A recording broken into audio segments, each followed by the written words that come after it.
চিবিয়ে খেয়েছে, ওই টুবলু মাথাটা চিবিয়ে খাচ্ছে, আর কোত্থেকে পুরনো কাসুন্দি ঘেটে টেনে এনেছে অনুটাকে, তারও মাথা চিবিয়ে চিবিয়ে চিবিয়ে চিবিয়ে খাচ্ছে।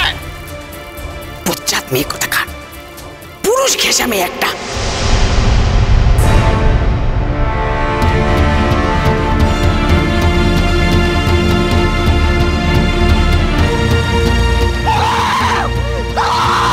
জেঠিমা, একদম তুমি আমাকে জেঠিমা বলে ডাকবে না।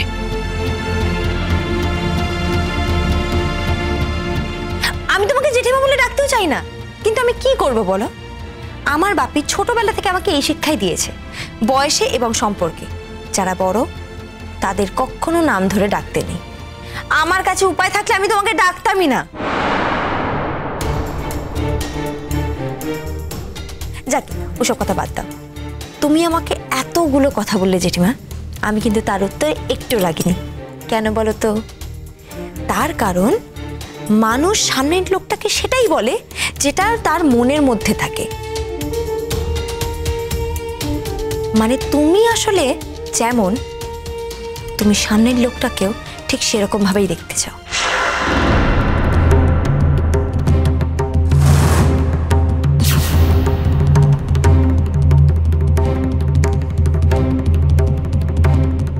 এই যে তুমি আমাকে বললে না আমি নাকি তোমার রনর মাথা খেয়েছি, টুবলুদার মাথা খেয়েছি, আমার ডাক্তার স্যারের মাথা খেয়েছি, এবার এর উত্তরে যদি আমি বলি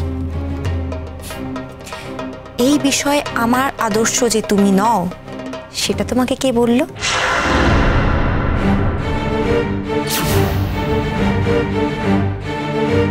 হাউ ডেয়ার শি! সেজে মামু কি হচ্ছেটা কি? ওইসব কথা বলছে কি করে? স্টপ হার!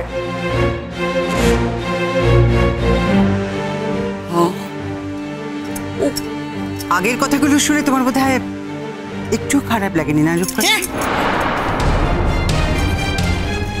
আর এই কথাটা শুনে হঠাৎ এরকম চমকে উঠলে, দিদি তো ইমনকে ঠিক এই ধরনের কথাগুলোই বলেছিল। হ্যাঁ, তখন খারাপ লাগেনি তো? লাগেনি। এখন বোধহয় খারাপ তো লাগছে, বরং একটু আনন্দ হচ্ছে। বলো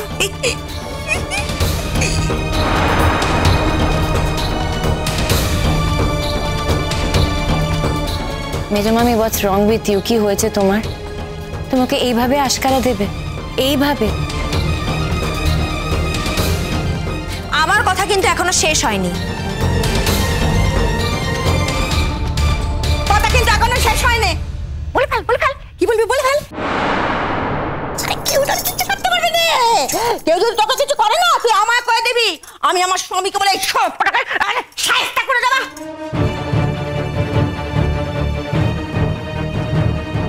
জেঠিমা, আমি তোমাকে আবার বলছি, তুমি আমাকে বলো না যে আমি নাকি সবার মাথা জনে জনে খাচ্ছি, বিশেষ করে আমি ছেলেদের মাথা চিবিয়ে চিবিয়ে খেতে বেশি পছন্দ করি।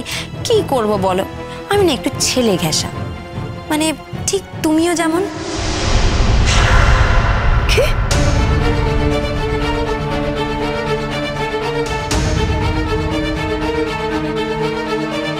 হ্যাঁ, তা না হলে এই বাড়িতে এত লোক থাকতে তোমার শুধুমাত্র বাবা আর সেজু কাকার সঙ্গে এত ভাব কেন? তুমি সব সময় এদেরই কানে কানে গুজুর গুজুর করো, এদেরই সঙ্গে ঘ্যান ঘ্যান করো, কেন বলো তো?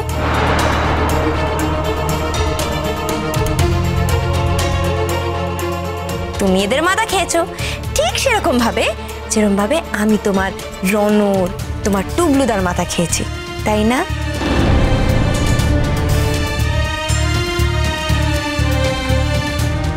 দেখেছো, তুমি নিজেরই অজান্তে নিজেরই একটা উত্তরসূরি তৈরি করে ফেলেছো।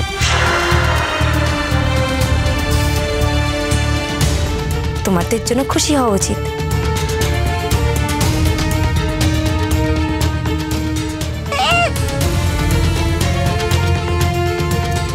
পিসিমণি, তুমি আমাকে রোজ জিজ্ঞেস করো না যে তোমাকে বিয়ের দিন আমি কিভাবে সাজাবো, তোমাকে কেমন দেখতে লাগবে।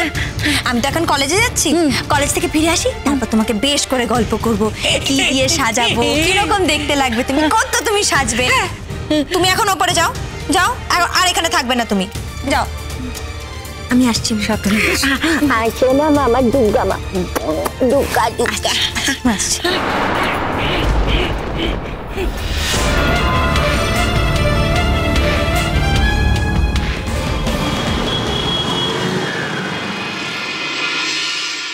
আজ তোমার সঙ্গে দেখা না হলে আমি খুব অসুবিধায় পড়ে যেতাম। কেন স্যার? আমি তো এখানে আসতাম, আপনার সাথে আমার দেখা হতোই। না, তোমাকে আজ আমার কিছু জিনিস দেবার আছে। আমাকে? হ্যাঁ, ওই তোমার পিসিমণির জন্য। ও, কি জিনিস স্যার? ওই আমি যে শাড়ি আর গয়নাগুলো দেব সেগুলো পরে ওকে আসতে হবে। আমি বুঝতে পারছি না ফাইনালি ওরা বিয়েটা অ্যাকসেপ্ট করবে কিনা। আমার মনে হচ্ছে করবে না। সেক্ষেত্রে না স্যার, আপনি কোনো চিন্তা করবেন না, আমি তো আছি। আমার ওপর আপনার এতটুকু ভরসা নেই? তোমার উপরে ভরসা না করে পারি? তুমি ছিলে বলেই তো আমার জীবনটা আবার আলোয় আলোয় ভরে উঠতে চলেছে। আচ্ছা স্যার, পিসিমণি আবার সুস্থ হয়ে উঠবেন তো? মানে পিসিমণিকে কিন্তু সুস্থ করে তুলতেই হবে আপনাকে। ভালো ওকে হতেই হবে। যে যে কারণগুলোর জন্য অসুস্থ হয়ে পড়েছিল সেগুলো ওর সামনে থেকে সরে গেলে ও সুস্থ হবে না বলো? আমার এক বন্ধু সাইকিয়াট্রিস্ট আছে, বলতে পারো ওয়ার্ল্ডের একজন নামকরা সাইকিয়াট্রিস্ট। ও মাঝে মাঝে দেশে ফেরে। আমি কালকে ওকে সব ইমেল করে জানিয়ে দিয়েছি। আমি ভাবি মাঝে মাঝে আপনার সঙ্গে যদি আগে দেখা হতো। বেটার লেট দেন নেভার। আর কি বলতে পারি মা। চল। আচ্ছা স্যার। হ্যাঁ বলো। আপনাদের বাড়িতে ওই যে যিনি আন্টি আছেন না? হ্যাঁ হ্যাঁ, ওর কথা আর বলো না। ও তো উৎসাহে একেবারে লাফাচ্ছে। আজকে আমাকে ধরেছিল যে আমি আজকে গিয়ে একবার দেখা করতে পারি না। ও, তাহলে স্যার আমি ওনাকে নিয়ে যেতে পারি, উনি যদি চান। আমি কি যাব? না না ইমন, সেটা ওর পক্ষে খুব একটা সুখকর হবে না। তোমাদের বাড়ির লোকদের কাছেও সেটা খুব একটা ভালো হবে না। বেচারিকে শুধু শুধু অপমানিত হতে হবে। কি দরকার? আমি না হয় অপমানটা সহ্য করে নিতে পেরেছি, ও যে পারবে তার তো কোনো মানে নেই।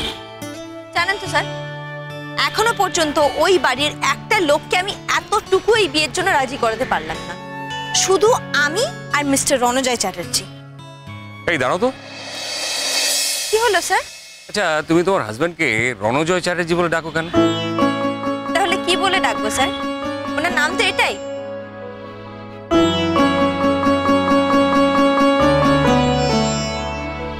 বাদ দিন স্যার, যেটা বলছিলাম, আমরা দুজনেই এখন একমাত্র রাজি আছি এই বিয়েটাতে। আর আমরাই দায়িত্ব নিয়েছি যে আপনাদের বিয়েটা খুব ভালোভাবে দেব। দেখবেন আমাদের কেউ আটকাতে পারবে না। এই বিয়েটা হলে যে অনেকের অনেক মুখোশ খুলে যাবে ইমন। অনেক সত্যি যা মাটির তলায় চাপা পড়েছিল এতদিন, সেই সত্যিগুলো বেরিয়ে আসবে। তুমি তো আমার মেয়ের মতো, তাই সব কথা আমি তোমাকে বলতে পারি না। যদি পারতাম তাহলে জানতে যে কি দুর্বিষহ সত্যি আমাদের ক্যারি করতে হয়েছে দুজনকে দুপ্রান্ত থেকে।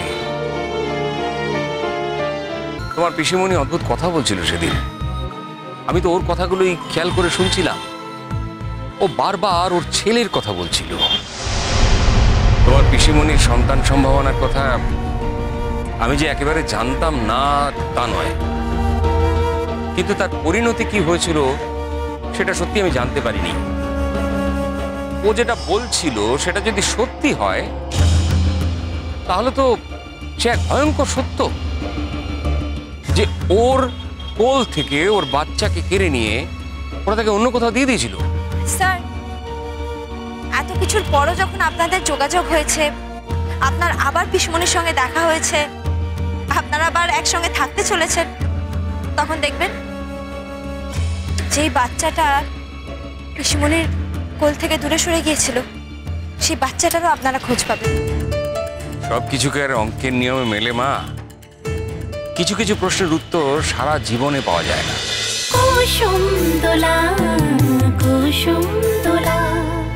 স্টার জলসার প্রিয় শো দেখার জন্য সাবস্ক্রাইব করুন আমাদের ইউটিউব চ্যানেলে এবং আপডেটেড থাকার জন্য প্রেস করুন বেল আইকন। চলো চলো চলো চলো পাল্টাই।